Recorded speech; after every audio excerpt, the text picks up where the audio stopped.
कनाईपुर के निर्जन जंगल के पास एक जादुई तालाब था। उस तालाब में समय समय पर अजीब घटनाएं होती रहती थीं, इसलिए कोई भी उसके पास नहीं जाता था। कनाईपुर गांव में राजा विक्रम रहते थे। राजा विक्रम का सपना था कि उनका एक बेटा हो। बेटी होने पर राजा उसे किसी भी हालत में स्वीकार नहीं कर सकते थे। राजा महाराज। आहा, क्या खबर लाई हो दासी, जल्दी बताओ। जरूर मेरा पुत्र हुआ है ना, है ना, है ना? अरे भाई, पुत्र हुआ होगा तो 10 गांव के लोगों को भोज कराऊंगा। राजा महाराज, आपकी बेटी हुई है। आपकी बेटी बहुत ही सुंदर है। इतनी सुंदर तो कोई साधारण लड़की हो ही नहीं सकती। आप इस कन्या से खुश रहें। क्या कहा तुमने? मेरी बेटी हुई है? मैं इस बच्ची को नहीं मानता अपनी औलाद। हमें बेटा चाहिए, बेटा। एक काम करो, तुम इस कन्या को जादुई तालाब में फेंकाओ। अभी इसी समय तुम्हें ये करना होगा, जल्दी करो। लेकिन रानी माँ को होश आने पर क्या कहूँगी? अरे कह देना कि उनका पुत्र मृत हुआ था। महारानी के होश में आने से पहले ही उसे जादुई तालाब में फेंक देना होगा। जल्दी करो। अच्छा, लेकिन राजा महाराज, उस जादुई तालाब पर मैं अकेली नहीं जा सकती। वो बहुत भयानक जगह है। अकेले जाने से मुझे डर लगेगा। तुम्हें अकेले ही जाना होगा। किसी और को साथ ले गई तो कन्या का समाचार सबको पता चल जाएगा। सबको ये घोषणा करनी होगी कि महारानी का मृत पुत्र हुआ है। समझ गई? जाओ। जैसा आप कहेंगे महाराज। और हाँ, हमारे कहे अनुसार ही काम होना चाहिए। ठीक है महाराज, अब मैं जाऊं? ठीक है, जा सकती हो तुम। उसी गांव में राघव नाम का एक लकड़हारा रहता था। वो अपनी पत्नी मिनती के साथ जंगल के किनारे एक झोपड़ी में रहता था। राघव रोज जंगल में लकड़ी काटने जाता। कभी कभी मिनती भी उसके साथ जाती। और कितनी दूर चलेंगे? आगे तो जादुई तालाब है, वहाँ नहीं जाना चाहिए। हाँ, अरे बस थोड़ा सा और आगे चलो, आने वाला है। चलो चलो चलो, आ जाओ। लकड़ी बेचकर हमारा गुजारा ठीक ठाक चल ही जाता है। अगर हमारा एक बच्चा होता तो हमारी जिंदगी और भी सुखी होती। अरे ऊपर वाले ने हमारे नसीब में संतान नहीं रखी। बच्चे की बात सोचते ही दिल बैठ जाता है। संतान ना हो तो माँ बाप की कोई कीमत नहीं रहती। तुम दूसरी शादी कर लो। अगर दूसरी शादी से बच्चा हो गया तो? अरे नहीं नहीं नहीं नहीं, ये कैसी बातें करती हो? मैं दूसरी शादी वादी नहीं करूंगा। फालतू की बातें मत करो। मुझे लग रहा है जैसे किसी नवजात शिशु की रोने की आवाज आ रही है। तुम भी सुन रहे हो? हाँ हाँ हाँ, मैं सुन रहा हूँ। चलो आगे देखते हैं। चलो चलो चलो। आगे तो वही जादुई तालाब है। अरे हिम्मत करके चलो, बच्चे की आवाज वहीं से आ रही है। चलो। देखो देखो, तालाब में एक बड़ा घड़ा तैर रहा है। उसके अंदर एक नन्ही सी बच्ची है। अरे चलो यहाँ से भाग्यवान, वरना मुसीबत हो जाएगी। चलो। कहीं नहीं जाऊंगी। इस बच्ची को हम घर ले चलेंगे। अरे तुम समझ नहीं रही हो, ये जादुई तालाब है। इसमें उतरने पर हम जिंदा नहीं लौट पाएंगे, समझो। मुझे लगता है ऊपर वाले ने हम पर कृपा की है। तुम ऊपर वाले का नाम लेकर बच्ची को ले आओ। अच्छा, जा रहा हूँ। ठीक, आज से ये हमारी बिटिया है ना? कितनी सुंदर बच्ची है, बिल्कुल राजकुमारी जैसी। देखो। अच्छा ये बताओ, इसका नाम क्या रखें? इसका नाम राधिका होगा। हाँ, आज से राधिका के साथ हमारी नई जिंदगी शुरू होगी। आज हमें लकड़ी काटने की जरूरत नहीं। चलो घर चलते हैं। हाँ चलो। महाराजा ने बेटी को जादुई तालाब में फेंकने के ठीक 1 साल बाद पुत्र प्राप्त किया। लेकिन इतने वर्षों बाद क्या राजा सुखी है? हाँ, गद्दी पर बैठने की चाह में आज हमारे अपने बेटे ने हमें कैद कर दिया। कुछ सालों के बाद तो उसे अपने आप ही गद्दी मिल जाती। लेकिन क्या बेटा अपने माँ बाप को कैद कर सकता है? पहले तो उसमें सत्ता का लालच नहीं था, अचानक ऐसा क्या हो गया कि अभी गद्दी चाहिए? हमारी सबसे बड़ी गलती थी उसका विवाह करना। विवाह के बाद ही उसमें बदलाव आ गया। शादी के 3 महीने के भीतर ही हमें कैद कर लिया। जिस बेटे के जन्म पर मैंने 10 गांव को भोज दिया था, उसी बेटे ने हमें कैद कर दिया। सब याद है। 22 साल पहले मैंने मृत संतान को जन्म दिया था। अगर मेरी पहली संतान जीवित होती तो आज हमारा ये हाल न होता। हाँ, अब ये सब कुछ भूल जाओ। दुख करने से कुछ नहीं होगा। माँ मृत संतान को भी नहीं भूल सकती। आपके लिए भोजन लाया गया है। हमारे लिए सूखी रोटी और दाल? अरे, क्या यही खाना हमें दिया जाएगा? मेरे बस में कुछ नहीं है। मुझे जैसा आदेश मिलता है वैसा करती हूँ, वरना मेरी जान पर बन जाएगी। मुझे ये खाना खाने में कोई तकलीफ नहीं होगी, मैं खा लूंगी। रानी माँ, आपको देखकर मेरा दिल दुखता है। इतनी अच्छी इंसान होकर आपकी ये हालत सहन नहीं होता। तू मन छोटा मत कर, हमारे भाग्य में यही लिखा था। रानी माँ, मैं अब चलती हूँ। मौका मिला तो आपसे मिलने आऊंगी। ठीक है, तू जा। 22 साल की राधिका अपूर्व सुंदरी बन चुकी थी। उसकी सुंदरता ऐसी थी कि जो एक बार उसे देख ले नजरें हटा नहीं पाता। माँ पिताजी सुबह सुबह लकड़ी काटने चले गए, मैं भी जाऊंगी। तू कहीं नहीं जाएगी, दिन भर इधर उधर घूमती रहती है। तेरा मन घर में बिल्कुल नहीं लगता क्या? घर में रहकर क्या करूं? जंगल के पक्षी, फूल पत्तियों से बातें करना मुझे अच्छा लगता है। तेरी उम्र अब 22 साल हो गई है। इस उम्र में इतनी चंचलता ठीक नहीं। जब मैं छोटी थी तब तो आप मुझे बाहर जाने ही नहीं देते थे, हमेशा घर में बंद रखते थे। अकेले बाहर जाती तो तेरा नुकसान हो सकता था, इसलिए नहीं जाने देती थी। अब तो मैं बड़ी हो गई हूँ, मैं बाहर घूमूं तो इतनी चिंता क्यों करती हो? चिंता क्यों ना करूं, तू हमारी इकलौती संतान। तू आंखों से ओझल होती है, दिल बैठ जाता है। माँ, जानती हो जंगल के किनारे पर एक तालाब है। जब मैं वहाँ खड़ी होती हूँ तो उसका पानी अजीब सा चमकने लगता है। तू कभी वहाँ मत जाना, वो जादुई तालाब है। वहाँ गई तो तेरा नुकसान हो जाएगा। मैं तुझे मना करती हूँ, कभी मत जाना। लेकिन माँ, मुझे तो वहाँ खड़े होकर कोई डर नहीं लगता, उल्टा लगता है तालाब मुझे बुला रहा है। मैं बस हैरान होकर देखती रह जाती हूँ। ओ मेरी बेटी, तू ही हमारे लिए सब कुछ है। तुझे कुछ हुआ तो हम जिंदा नहीं रहेंगे। तू अब कभी जादुई तालाब के पास मत जाना। अच्छा माँ, जब आप इतना मना कर रही हैं तो मैं अब कभी वहाँ नहीं जाऊंगी। मेरी अच्छी बेटी। राजा का इकलौता बेटा राहुल। कुछ महीने पहले ही बहुत धूमधाम से श्यामनगर के जमींदार की बेटी टीना के साथ राहुल की शादी हुई। शादी के कुछ दिन बाद ही राहुल ने सत्ता पर कब्जा कर लिया और राजा रानी को कैद कर दिया। शादी के बाद तुम मुझे एक बार भी घुमाने नहीं ले गए। मुझे सैर पर ले जाना ही होगा। ओहो, ले जाऊंगा भाई, ले जाऊंगा। अभी अभी तो सत्ता मिली है। अरे इस सत्ता को समझने दो। राजमहल में बहुत पुराने लोग हैं, उनकी छटनी करनी पड़ेगी। अपने लोगों को लाना पड़ेगा, तब समझ में आएगा ना। घूमने जाने से पहले तुम्हारे बूढ़े माँ बाप को वनवास देना होगा।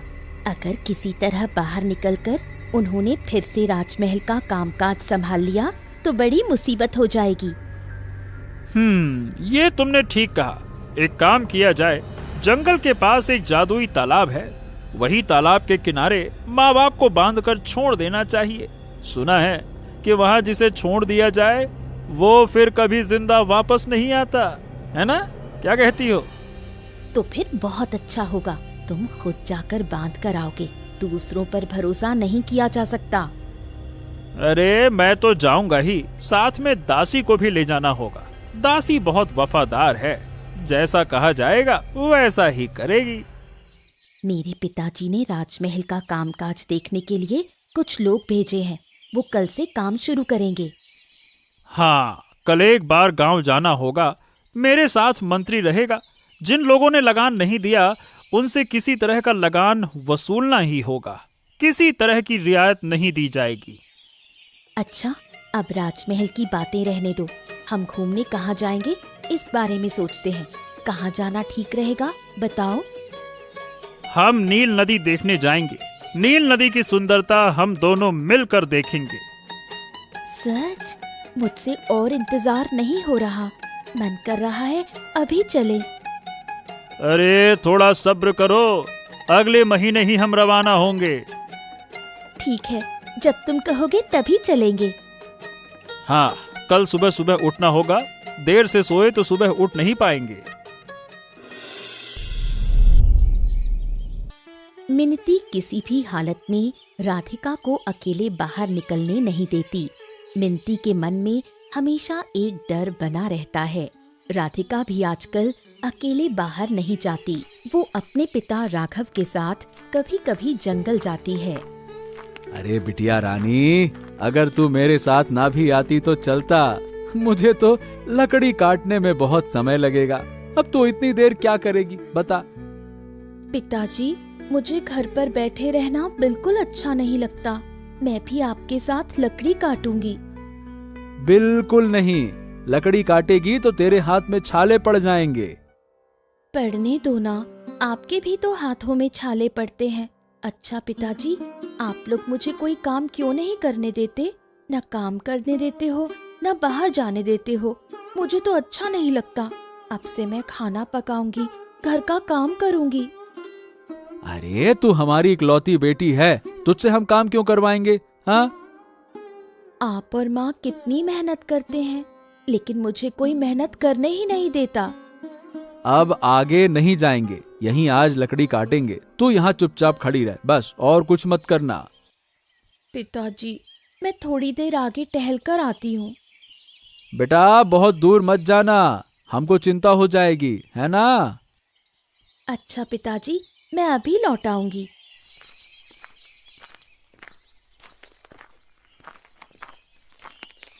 कौन है तू बेटी? इस जंगल में तो कोई आता नहीं। तेरे जैसी सुंदर लड़की यहाँ। तुझे चलते देख लगता है जैसे चारों ओर उजाला हो रहा है। उधर तो जादुई तालाब है। आप उधर कहाँ गई थी? मेरे पिताजी और माँ मुझे वहाँ जाने नहीं देते। मैं रोज एक बार यहाँ आती हूँ। जादुई तालाब में एक अभागी लड़की की तलाश में आती हूँ, लेकिन अब तक उसका कोई पता नहीं मिला। तू घर लौट जा बेटी। अकेले जंगल में घूमेगी तो तेरा नुकसान हो सकता है। जंगल के पास ही हमारा घर है, इसलिए डर नहीं लगता। और फिर मैं अकेली नहीं आई, मेरे पिताजी मेरे साथ हैं। उधर ही है मेरे पिताजी। बेटी, जरा तेरा हाथ तो देखूं। ये क्या? तेरे हाथ में तो वही तीर का निशान है। मैं ये क्या देख रही हूँ? मेरे पिताजी बुला रहे हैं, मैं जा रही हूँ। 22 साल पहले जिस लड़की को मैंने तालाब के पानी में बहा दिया था, उसके हाथ में भी बिल्कुल ऐसा ही तीर का निशान था। ये लड़की कौन है? 22 साल से मैं रोज एक बार इस जादुई तालाब के पास आती हूँ। अगर कभी उसका कोई पता मिले, मुझे उस लड़की की सच्चाई जाननी ही होगी। कई दिन बीत गए। राहुल और टीना ने तय कर लिया कि राजा और रानी को जादुई तालाब के किनारे बांधकर रखेंगे। आखिरकार उन्होंने ये फैसला किया कि आधी रात को दासी के साथ मिलकर राजा रानी को जंगल में बांध देंगे। बहुत अच्छे से बांध दिया है, अब ये भाग नहीं पाएंगे। दासी, चलो हम महल वापस चलते हैं। छोटे राजा, आप जाइए, मैं आती हूँ। आपके हाथ और मुंह की रस्सी खोल देती हूँ। रात के भीतर ही यहाँ से भाग जाइए। मैं हुक्म की गुलाम हूँ। राजा जो कहता है वही दासी को सुनना पड़ता है, जैसे 22 साल पहले सुना था। मैं अब जा रही हूँ, नहीं तो मेरी जान को भी खतरा हो सकता है। और एक बात याद रखिए, राजमहल वापस आने की कोशिश मत करना। वहाँ अब पुराने लोग नहीं हैं। आप लोग अगर वहाँ गए तो मार दिए जाएंगे। तू चली जा, हमारी चिंता मत कर। देर करेगी तो तेरा नुकसान होगा। मैं चली। ये दासी क्या कहकर गई? कह रही थी कि 22 साल पहले कुछ किया था। रानी, दासी की बात मैं ठीक से समझ नहीं पाया। हमें यहाँ से भागना होगा। चलो निकलते हैं। अरे मैं यहाँ से कहीं नहीं जाना चाहता, रात यहीं बिताना चाहता हूँ। ये तालाब मुझे जैसे अपनी ओर खींच रहा है। जैसा राजा वैसा ही उसका बेटा भी। 22 साल पहले राजा ने जो किया था, अब राजा का बेटा भी वही कर रहा है। अच्छा हुआ, अच्छा हुआ। ये कैसी आवाजें आ रही हैं? तुमने 22 साल पहले क्या किया था? सब मुझे साफ साफ बता। अरे मैं कुछ नहीं जानता, मुझसे सवाल मत करो। तकलीफ सहकर भी हमें यहाँ सुबह तक रुकना होगा, फिर यहाँ से भागेंगे।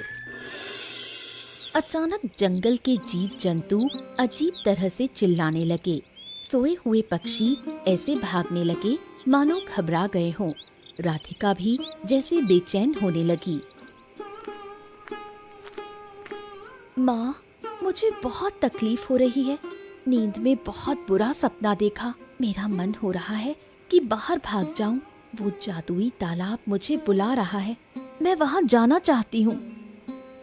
नींद में तू चीख रही थी। तेरी चीख सुनकर ही मैं और तेरे पिताजी दौड़े आए। हाँ, जंगल के पशु पक्षी भी अजीब कर रहे हैं। लगता है जैसे उन्हें भी बहुत कष्ट हो रहा है। अच्छा, याद है तुम्हें भाग्यवान, 22 साल पहले एक रात बिल्कुल ऐसा ही हुआ था। हाँ, मुझे बहुत अच्छे से याद है। वही सब आज फिर हो रहा है। ओ माँ, मेरे साथ ऐसा क्यों हो रहा है? मैंने सपने में देखा कि आप लोग मुझे छोड़कर कहीं दूर जा रहे हो। ऐसा सपना क्यों देखा माँ? हम तुझे छोड़कर कहाँ जाएंगे बेटी? हम तो तेरे पास ही हैं। तू ही तो हमारी जान है। माँ, मैं एक बार उस तालाब के किनारे जाना चाहती हूँ। अगर वहाँ ना गई तो मुझे बहुत पीड़ा होगी। तालाब का पानी मुझे बुला रहा है। मुझे जाने दो। अरे, इतनी रात को वहां नहीं जाया जा सकता बेटी। हम तेरे पास हैं ना, तुझे कुछ नहीं होने देंगे। तू जरा सोने की कोशिश कर। मैं तेरे सिर पर हाथ फेर देती हूँ। मुझे नींद नहीं आएगी माँ। मेरे शरीर में जैसे आग सी जल रही है। मुझे जाने दो तालाब के पास। समझ गया। जब तक तालाब ना जाएं, तू ठीक नहीं होगी। चल, हम तीनों मिलकर चलते हैं। चल चल बेटी, हम भी तेरे साथ चलते हैं। चलो।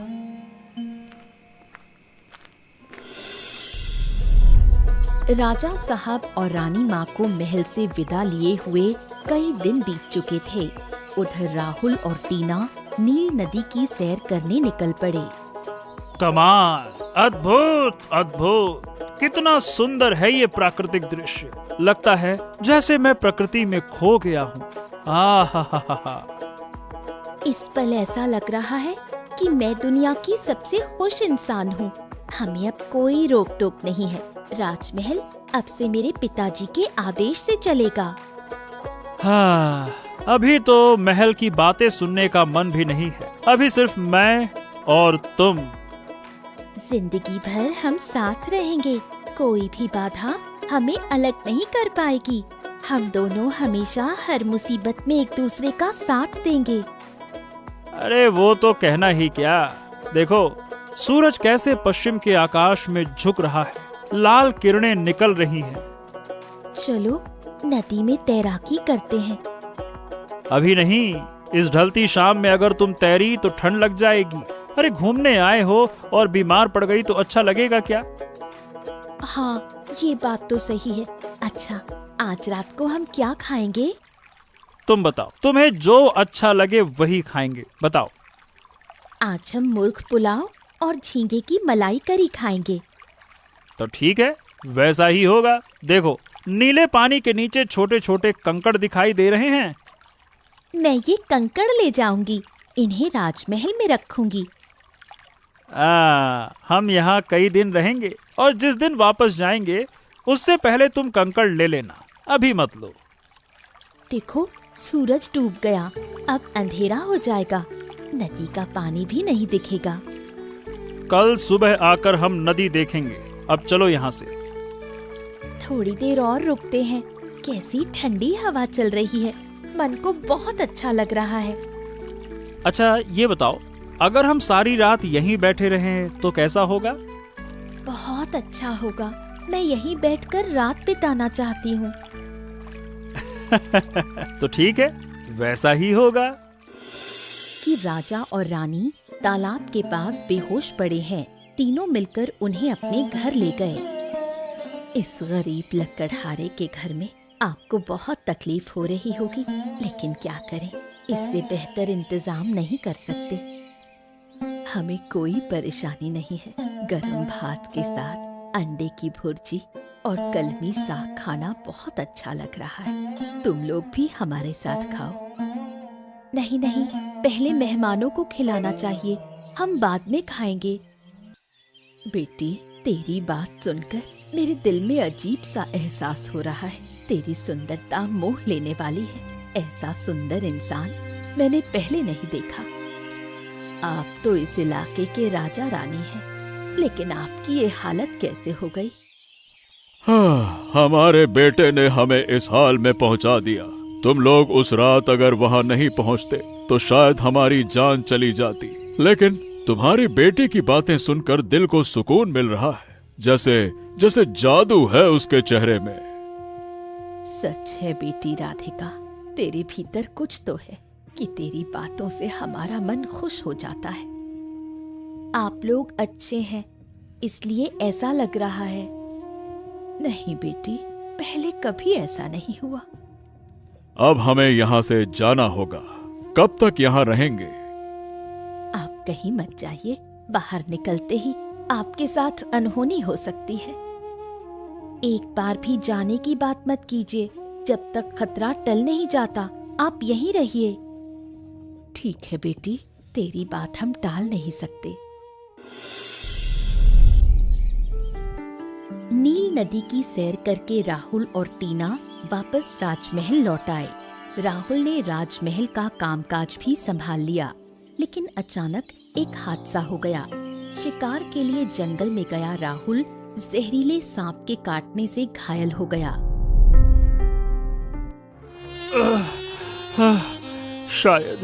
शायद अब मैं नहीं बचूंगा। जहर पूरे शरीर में फैल गया है। अरे रे रे रे रे, दर्द बहुत हो रहा है। ये सब पाप का फल है। 22 साल पहले आपके पिता ने पाप किया था और अब आपने। प्रकृति पाप का दंड अवश्य देती है। ये सब क्या कह रही हो? दासी होकर ऐसी बातें कहने की हिम्मत कैसे हुई? मैं जो कह रही हूँ वो सच है।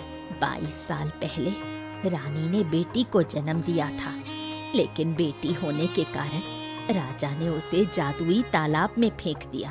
और छोटे राजा ने क्या किया? राजा और रानी को उसी तालाब के पास बांधकर छोड़ दिया। अब छोटा राजा सांप के जहर से छटपटा रहा है।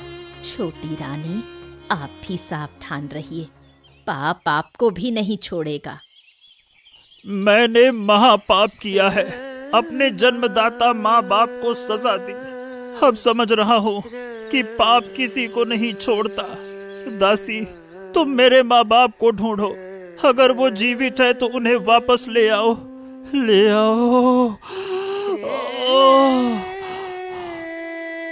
आज ही मैं खोज का इंतजाम करूंगी। अगर वो मिले तो उन्हें वापस लाऊंगी। मैं अपने मायके चली जाऊंगी, जहाँ अब नहीं रह सकती। आज ही जाऊंगी, फिक्र से क्या होगा। मेरी इस हालत में तुम जाना चाहती हो? अरे तुम्हें मेरी जरा भी फिक्र नहीं है? यहाँ रहकर मैं कर भी क्या सकती हूँ? अगर मेरे रहने से तुम ठीक हो जाते तो मैं रुकती। तो ठीक है, तुम जा सकती हो, मैं तुम्हें नहीं रोकूंगा, जाओ। राजा और रानी एक दिन चुपचाप लकड़हारे के घर से चले गए।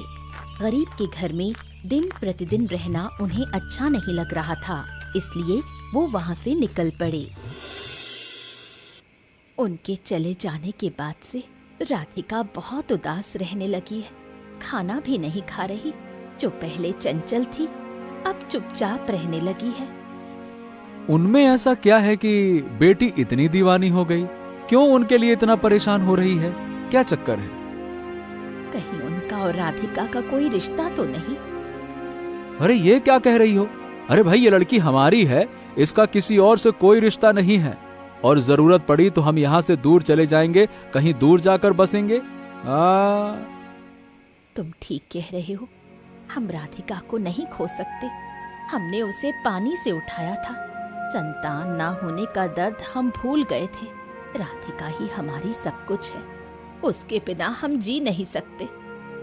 तो ठीक है, कल ही रात हम यहाँ से दूर चले जाएंगे। हमें अब इसकी शादी करनी होगी। हाँ, उसकी शादी करेंगे। हमारे पोते पोतियां होंगे। बुढ़ापे का समय पोते पोतियों के साथ कटेगा। लेकिन आजकल राधिका को लेकर मुझे डर लग रहा है। उसका बर्ताव अजीब हो गया है।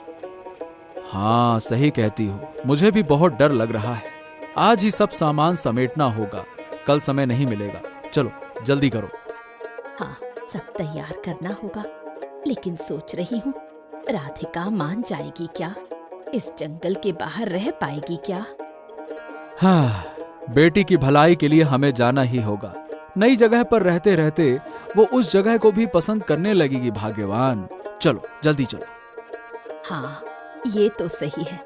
चलो हम दोनों मिलकर सामान तैयार करें। चलो चलो चलो चलो। राहुल को सांप के काटने के बाद दासी राजा रानी को बेतहाशा ढूंढती फिर रही थी। पूरे इलाके में खोजा, लेकिन वो कहीं भी नहीं मिले। उधर टीना भी अपने मायके चली गई। इन्हीं दिनों अचानक एक दिन राहुल की मृत्यु हो गई। अरे बेटी, तू यहाँ?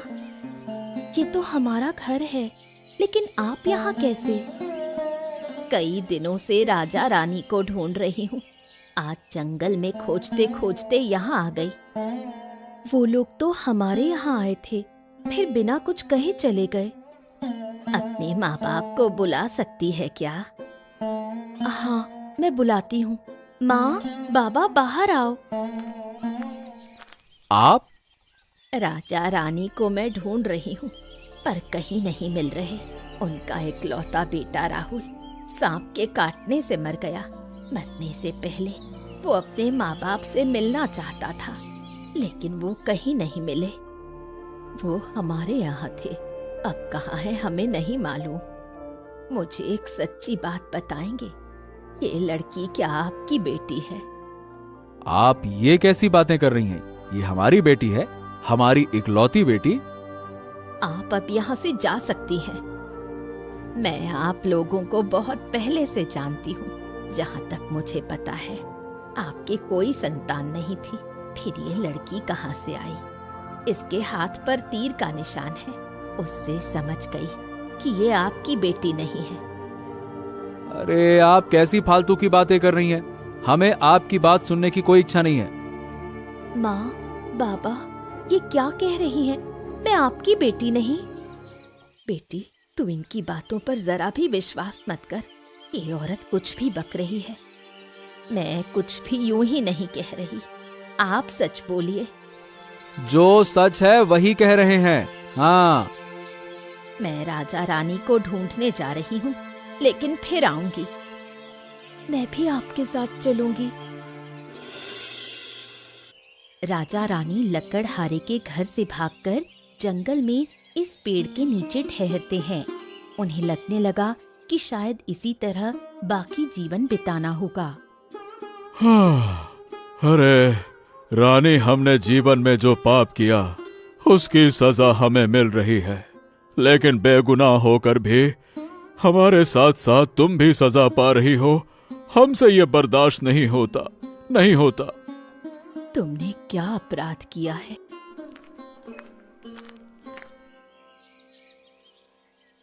मैं बताती हूँ कि इन्होंने क्या अपराध किया। 22 साल पहले आपने जीवित कन्या को जन्म दिया था। आपके होश में आने से पहले ही उस बच्ची को जादुई पोखर में फेंक दिया गया। ये काम मुझसे राजा ने कराया था। अगर मैं ऐसा नहीं करती तो राजा मुझे खत्म कर देता। उस दिन मैंने एक हांडी में आपकी बच्ची को रखकर पोखर में बहा दिया था। ये राधिका आपकी वही बेटी है। हाँ, हम सुबह जंगल में लकड़ी काटने आए थे, तब पोखर के पानी में बच्चे की रोने की आवाज सुनी। फिर उसे घर ले जाकर अपनी संतान मानकर पाला। राधिका तुम्हारी बेटी है। ये सब मैं क्या सुन रही हूँ? हाँ बेटा, बेटा जो सुन रही हो वही सच है। और एक बात, आपका बेटा सांप के काटने से मर गया। हाँ, यही शायद नियति थी। हमने पाप किया, उसकी सजा हमें मिल रही है। महारानी और मेरी बेटी राधिका, हम आप दोनों से हाथ जोड़कर माफी मांगते हैं। हम जानते हैं कि हम माफी के लायक नहीं हैं, लेकिन फिर भी हमें माफ कर दो और राधिका को हम अपने साथ ले जाना चाहते हैं। हाँ बेटी चलो। नहीं, मैं अपने माँ बाप को छोड़कर कहीं नहीं जाऊंगी। सिर्फ जन्म देने से कोई माँ बाप नहीं हो जाते। आप लोग वापस जाइए। अब से राघव और मिनती राजमहल में रहेंगे। हम सब एक साथ राजमहल में रहेंगे। इसके बाद कई महीने बीत गए। सब लोग राजमहल में सुख शांति से जीवन बिताने लगे। बेटी राधिका को लेकर राजा रानी बहुत खुश थे। उधर राघव और मिनती भी राधिका के माँ बाप बनकर राजमहल में थे। मेरे राज्य में अब कभी भी गरीब और असहायों पर अत्याचार नहीं होगा। राजमहल के पुराने लोगों को वापस बुलाना होगा। बेटा राधिका, अब इस राजमहल की जिम्मेदारी तुम्हारी भी है। राघव और राधिका अब से राजमहल की जिम्मेदारी निभाएंगे। ये दोनों अब राजमहल का हिस्सा हैं। अरे आप ये कैसी बातें कर रहे हैं? हमें यहाँ शरण दी आपने, बस यही बहुत है। हमें अपनी बेटी के साथ रहने को मिल रहा है। हमारे लिए यही बहुत है। आप लोग जहाँ रहेंगे मैं भी वहीं रहूंगी। इस महल के प्रति मुझे कोई लालच नहीं। हम सब एक साथ रहना चाहते हैं। इस बात से कोई इनकार नहीं है। इसके बाद सब लोग राजमहल में सुख शांति से जीवन बिताने लगे। ऐसी ही मजेदार कहानियाँ देखने के लिए हमारे चैनल को सब्सक्राइब करना मत भूलिएगा।